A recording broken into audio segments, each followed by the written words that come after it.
시청자 여러분 안녕하십니까? 6월 3일 토요일 JCN 모닝뉴스입니다. 울산 공업축제가 지난 1일부터 나흘간의 일정에 들어갔습니다. 1988년까지 22년 동안 이어오다가 35년 만에 부활했는데요. 행사 첫날부터 비가 내리면서 퍼레이드 참가자는 물론 차량 통제로 인해 불편을 겪었을 시민들 모두 무척이나 고생이 많았을 것 같습니다.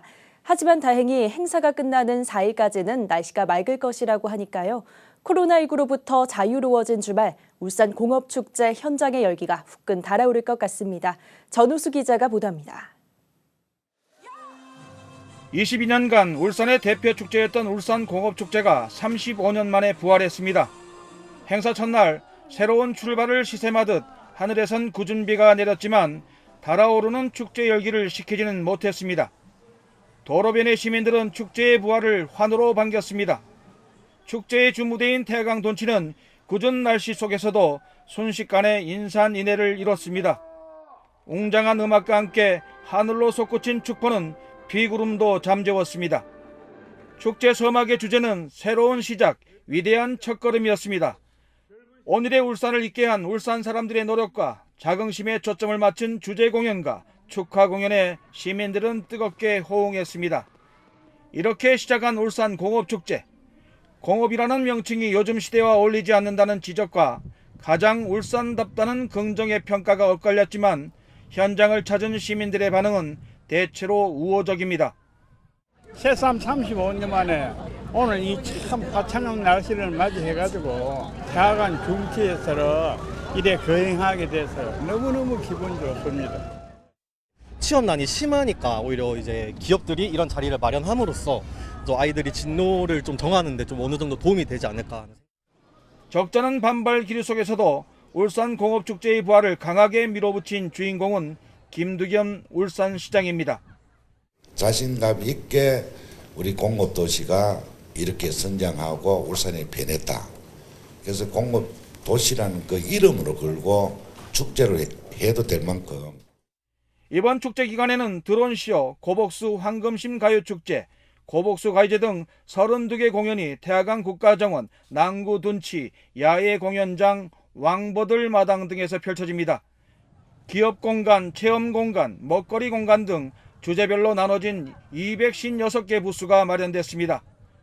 코로나19로부터 자유로워진 지금 국가정원 태화강 둔치가 축제의 물결로 일렁이고 있습니다. 울산 공업축제가 성공적인 축제로 안착해서 울산의 대표 축제로 거듭날 수 있을지는 시민들의 관심과 열기에 달렸습니다. JCN 뉴스 전우수입니다. 제12회 울산시 주민자치센터 동아리 경연대회가 어제 태화강 국가정원 왕버들 마당에서 열렸습니다. 주민자치센터 동아리 경연대회는 지난 2010년부터 5개 구군의 56개 읍면동 주민자치센터에서 진행 중인 프로그램을 발굴해 보급하기 위한 행사로 풍물과 난타, 댄스, 무용 등의 분야에서 모두 15개 팀이 출전해 경연을 펼쳤습니다. 특히 올해 대회는 울산 공업축제와 연계해 처음으로 야외에서 개최돼 태화강 국가정원을 찾은 시민들로부터 호응을 받았습니다. 올해로 26회째를 맞는 시민생활체육 대축전이 오늘부터 이틀간 울산 지역 경기장 17곳에서 펼쳐집니다. 이번 대회는 2,500여 명의 구군 생활체육 동호인이 참가해 검도 등 19개 종목에서 실력을 겨룰 예정입니다.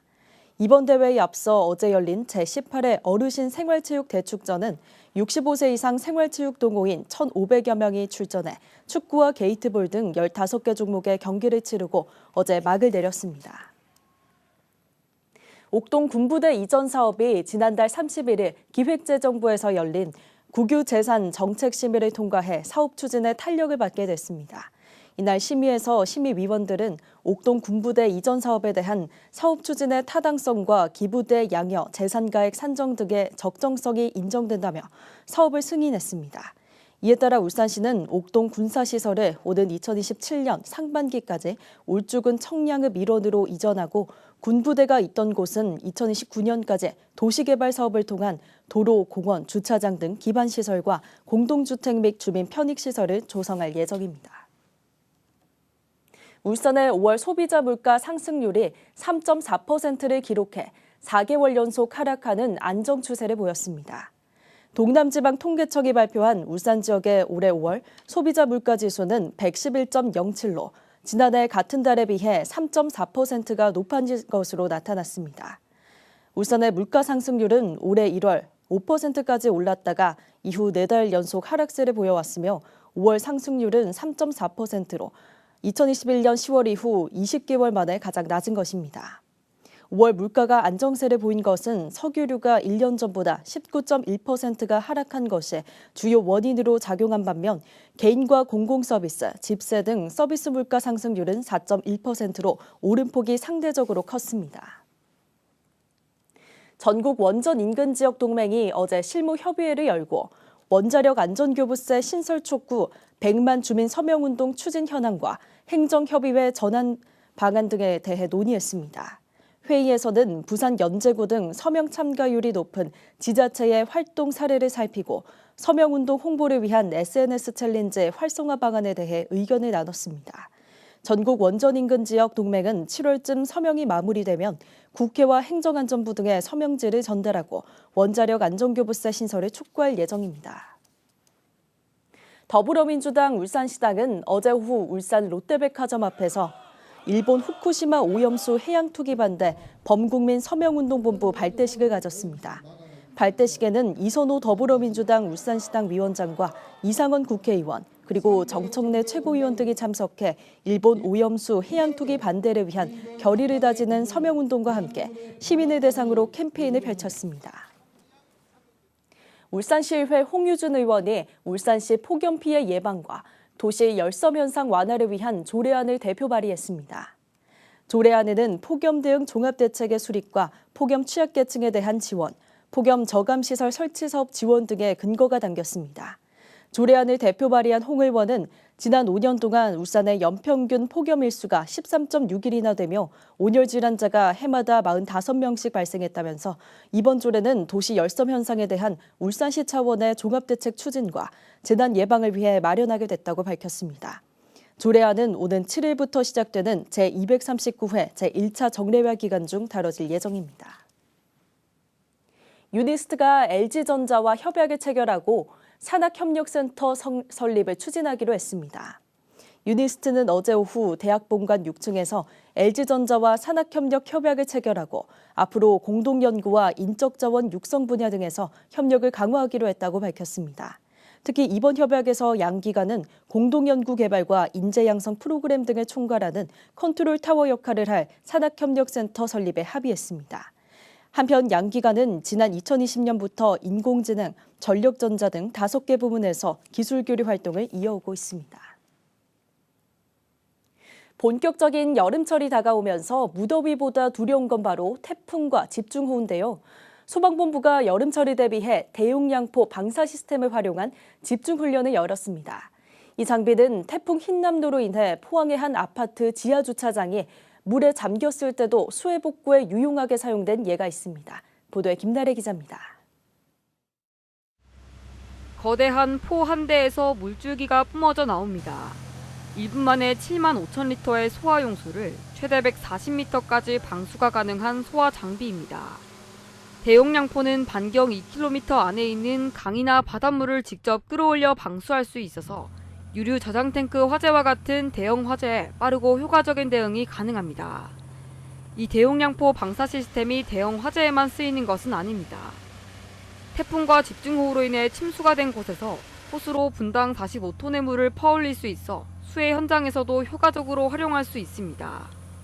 침수 지역에 고인 물을 펌프를 이용해서 가압을 해서 피해가 덜한 태화강이나 그런 곳으로 방류를 해서 침수를 막는 것이 그 목적이라고 하겠습니다.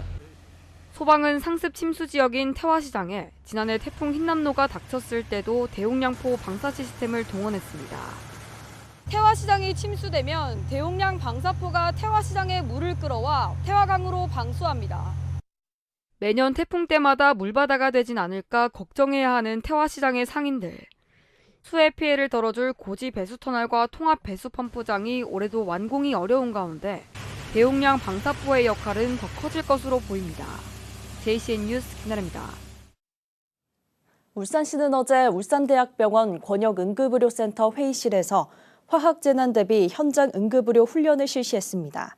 이번 훈련은 공업도시인 울산의 특성상 우려되는 화학물질 폭발 누출 사고 등에 대비한 초기 대응 능력과 유관기관과의 협력체계 향상을 위해 마련됐습니다. 훈련에는 권역응급의료센터와 유관기관 24곳에 재난대응 인력 50명이 참여했으며 국가산단 내 화학물질 누출과 화재 등 특수 재난 상황을 설정해 현장 응급의료소 운영과 현장 대응에 대한 도상훈련으로 진행됐습니다. 손성호 전교조 울산지부장의 사퇴로 진행된 보궐선거에서 박현옥 전임 사무처장과 정윤아 전임 교섭국장이 각각 지부장과 사무처장으로 당선됐습니다.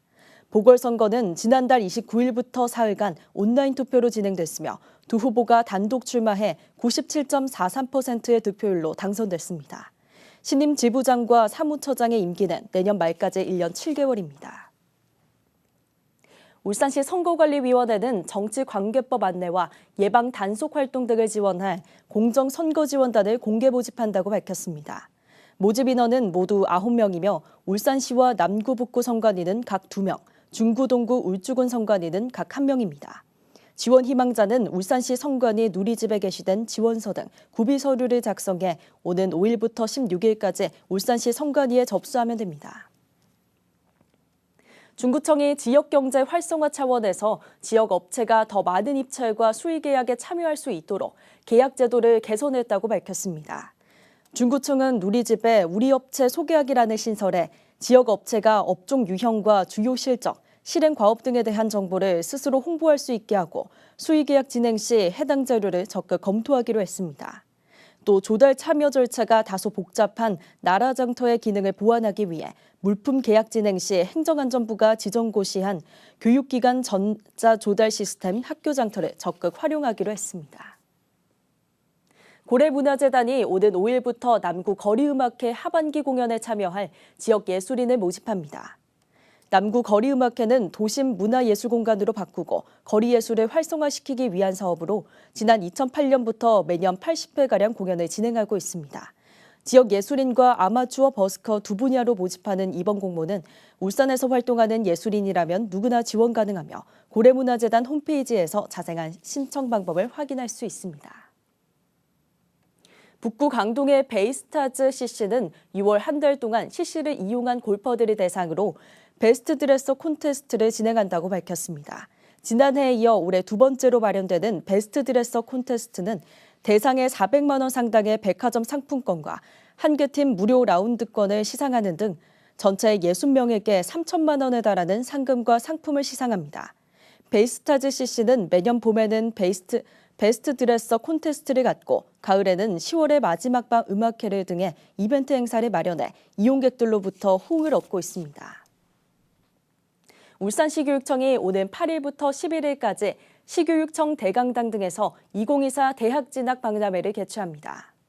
이번 박람회에는 수도권과 영남권 주요 대학뿐만 아니라 전국의 거점 국립대와 지역 전문대학 등 대학 88곳이 참가해 대입 설명회와 상담 부스를 운영합니다. 대학 진학 박람회는 선착순으로 입장이 가능하며 서울대 학생 학부모 설명회와 교사 연수는 진로진학지원센터 누리집을 통해 사전 신청해야 참가할 수 있습니다. 또 특수교육 대상자는 특수교육지원센터로 사전 신청하면 참가할 수 있습니다. 울산시 교육청은 어제 북구 오토밸리 복지센터에서 중고등학교 특수교육 학생과 교사 400여 명이 참가한 가운데 특수교육 대상 학생 진로체험 축제의 날을 개최했습니다.